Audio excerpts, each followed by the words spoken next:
ஓம் என்னும் பிரணவத்தின் வடிவம். வணக்கம் மக்களே. அரச மரத்தடிகளில் வானம் பார்த்தவராக அமர்ந்திருப்பதுதான் நமது பிள்ளையார். அந்த அளவிற்கு எளிமையானவர், குழந்தை சுவாமி.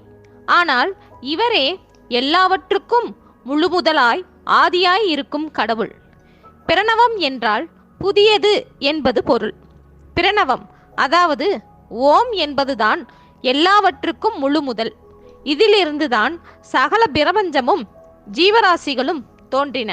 அந்த பிரணவத்தின் சொரூபமே பிள்ளையார். இவரது ஆணைமுகம், வளைந்த தும்பிக்கை இவற்றை சேர்த்து பார்த்தால் பிரணவத்தின் வடிவமாகவே தோன்றும். அதாவது ஓம் போன்றவே தோற்றமளிக்கும். குழந்தை போல் இருந்து கொண்டே தம் பக்தர்களை ஒரேடியாக கைதூக்கி உயர்த்தி விடுவதிலும் முதல்வராக இருக்கிறார். இவரது பெரிய பக்தை ஔவையார். பிரணவ சொரூபியான இவரை புருவ மத்தியில் தியானித்து விநாயகர் அகவலை பாடினார். இதை பாராயணம் செய்தால் ஞானம் கிட்டும். ஓகே மக்களே, நாளை புதிய செய்தியுடன் சந்திப்போம். நன்றி, வணக்கம்.